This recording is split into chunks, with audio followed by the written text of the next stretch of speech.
Assalamualaikum warahmatullahi wabarakatuh. Perkenalkan, nama saya Julian Dini, kelas 12 IPA 6, nomor absen 20. Kali ini saya akan membahas mengenai materi fisika semester 2 pertemuan 2. Nah, materi pertemuan 2 kali ini yaitu materi teknologi digital. Materi bahasan dari teknologi digital yang pertama ada penyimpanan data, yang kedua transmisi data, dan yang ketiga kita akan mengilustrasikan atau menggambarkan perjalanan data dari HP ke HP. Nah, selanjutnya sebelum kita masuk ke materi bahasan teknologi digital, kita harus tahu dulu apa sih pengertian dari teknologi digital. Teknologi digital adalah suatu alat yang tidak lagi menggunakan tenaga manusia secara manual, tetapi cenderung pada sistem pengoperasian yang otomatis dengan sistem komputerisasi atau format yang dapat dibaca oleh komputer. Sistem digital ini merupakan bentuk perkembangan dari sistem analog, sebuah sistem digital yang menggunakan urutan nilai-nilai atau coding untuk mewakili informasi dan tidak seperti sinyal analog, sinyal digital bersifat non-continuous. Selanjutnya, sekarang kita masuk ke materi bahasan yang pertama yaitu penyimpanan data. Pengertian penyimpanan data sendiri merupakan proses menyimpan suatu data di dalam suatu komputer atau suatu media seperti hard disk, flash disk, CD, dan lain-lain dengan tujuan untuk menjaga data tersebut agar tidak hilang ketika akan dibuka dan diproses kembali di waktu yang akan datang. Selanjutnya, B. Bentuk-bentuk penyimpanan data. Berdasarkan jenis datanya, penyimpanan data dibagi menjadi dua, yaitu 1. Penyimpanan data analog. Bentuk penyimpanan data analog ini merupakan proses penyimpanan atau perekam suatu data analog atau analog recording. Terdapat beberapa media yang digunakan sebagai media penyimpanan data analog, di antaranya kaset pita magnetik dan piringan hitam. Nah, perekaman pada pita kaset ini dapat menyimpan informasi berupa suara dan musik, yang di dalamnya terdapat pita plastik yang dilapisi serbuk oksidasi besi yang berperan sebagai magnet kecil. Saat kaset diputar, perubahan medan magnetik pada pita kaset akan dikonversi menjadi tegangan listrik oleh head pemutar. Tegangan ini diperkuat oleh amplifier lalu dilanjutkan pada loudspeaker dan dikonversi menjadi suara. Nah, berikut ini adalah contoh gambar perekaman pada pita kaset, yaitu gambar tape recorder. Nah, selanjutnya media penyimpanan analog yang kedua yaitu perekaman pada piringan hitam. Piringan hitam melakukan perekaman analog dengan memanfaatkan sensitivitas terhadap perubahan tekanan udara dari diafragma mikrofon. Perubahan tekanan udara dikonversi menjadi getaran jarum yang menggores membentuk alur pada piringan. Saat dimainkan, piringan hitam berputar dengan kecepatan konstan yaitu sekitar 45 rpm. Nah, gambar yang di bawah ini merupakan gambar media piringan hitam. Selanjutnya, bentuk penyimpanan yang kedua yaitu penyimpanan data digital. Penyimpanan data digital merupakan proses penyimpanan suatu data dalam bentuk digital yang berupa kode digit atau angka. Terdapat beberapa media penyimpanan data digital, diantaranya A. Hard disk. Hard disk merupakan media penyimpanan data di dalam komputer. Gambarnya seperti yang tertera pada gambar di bawah. B. Flash disk. Flash disk merupakan salah satu media penyimpanan data digital eksternal. Flash disk ini memiliki IC atau chip memori yang berperan dalam penyimpanan data. Dan gambar yang tertera di bawah ini merupakan gambar flash disk. Dan selanjutnya jenis-jenis penyimpanan data. Terdapat dua jenis penyimpanan dalam sebuah perangkat, yakni memori internal dan memori eksternal. Yang pertama yang akan kita bahas yaitu memori internal. Memori internal adalah memori yang dapat diakses langsung oleh prosesor perangkat biasanya. Memori internal juga merupakan memori utama yang difungsikan untuk menyimpan data atau program. Terdapat dua jenis memori internal, yaitu yang pertama read-only memory atau ROM. ROM adalah perangkat keras atau hardware di dalam komputer, biasanya berupa chip memori semikonduktor yang isinya hanya dapat dibaca dan tidak bisa ditulis berulang-ulang. Di samping ini adalah gambar dari read-only memory atau ROM. Berikutnya, memori internal yang kedua yaitu Random Access Memory atau RAM. RAM adalah perangkat keras yang isinya dapat diubah dan ditulis ulang berkali-kali. Jenis memori yang disimpan di RAM mudah menghilang dan menguap. Random artinya data yang disimpan di RAM dapat diakses secara acak. Umumnya RAM memiliki kapasitas tertentu, misalnya 1 GB, 2 GB, dan seterusnya. Nah, selanjutnya memori eksternal. Memori eksternal adalah memori yang bersifat tambahan. Memori eksternal ini berfungsi untuk menyimpan data maupun program. Karena bersifat tambahan, memori eksternal mudah dibongkar pasang.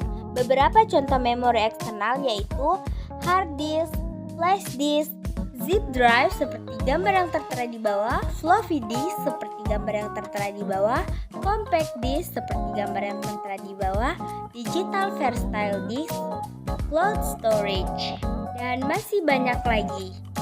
Nah, selanjutnya kita masuk ke materi bahasan yang kedua, yaitu transmisi data. Apa sih pengertian dari transmisi data?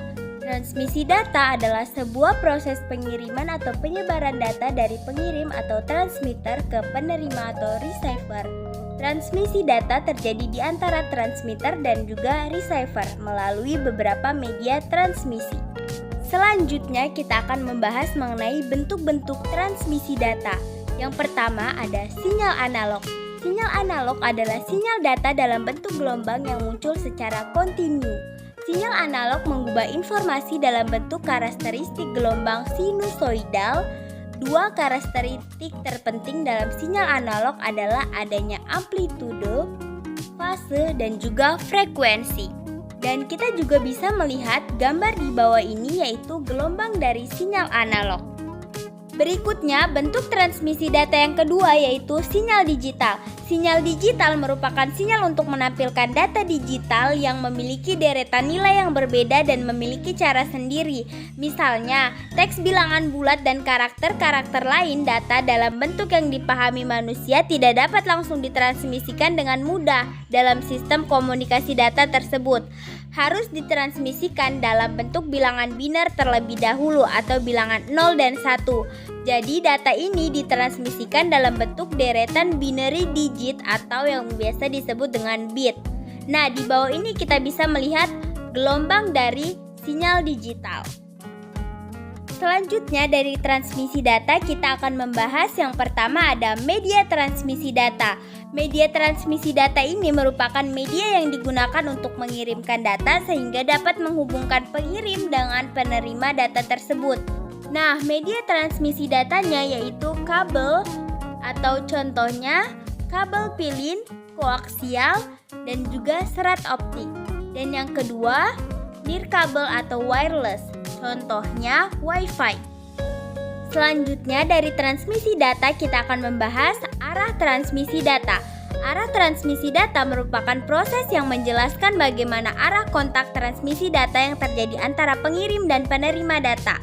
Arah transmisi data sendiri terbagi menjadi 3 yaitu 1. Transmisi simplex atau transmisi satu arah.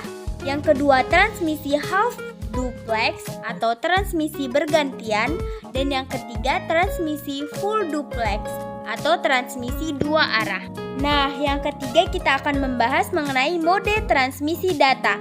Mode transmisi data merupakan suatu proses atau metode dalam melakukan transmisi data dari suatu media atau alat menuju media atau alat lainnya.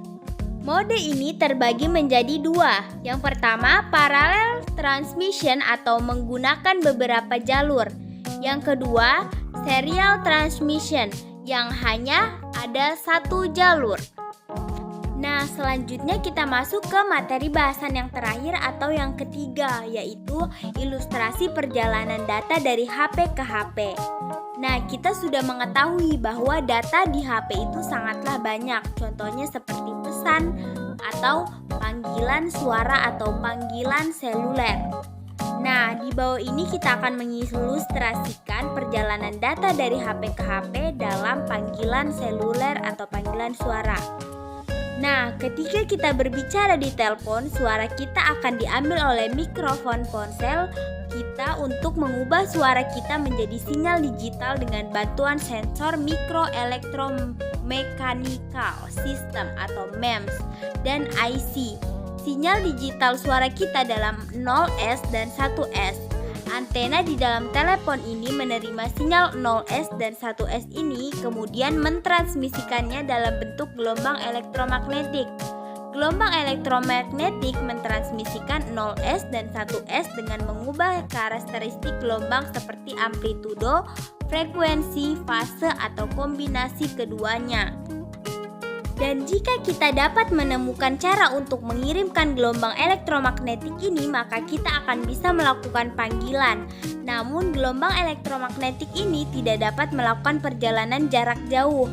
Gelombang akan kehilangan kekuatan sinyal dikarenakan kehadiran benda-benda, peralatan listrik, dan faktor lingkungan lainnya. Nah, berikutnya, agar lebih jelas lagi, saya mengilustrasikannya dalam bentuk cerita.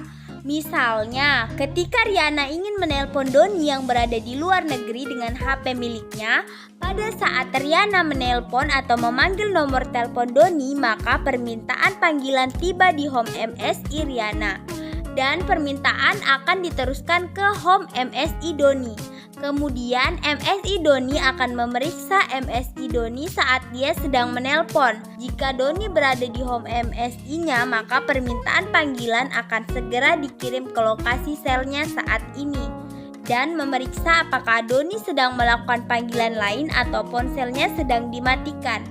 Namun, jika semuanya positif, ponsel Doni akan berdering dan suaranya akan diserap oleh mikrofon di HP-nya dan diubah menjadi sinyal digital, kemudian ditransmisikan menjadi gelombang elektromagnetik. Namun, jika tidak ada bantuan menara sinyal, maka Doni tidak dapat mendengar suara dari Riana karena gelombang elektromagnetik tidak mampu melakukan perjalanan jauh jika tidak ada bantuan menara sinyal. Nah, di samping ini kita dapat melihat gambaran ilustrasi cerita perjalanan data dari HP ke HP yang sudah saya gambarkan tadi. Sekian penyampaian presentasi dari saya ucapkan wassalamualaikum warahmatullahi wabarakatuh.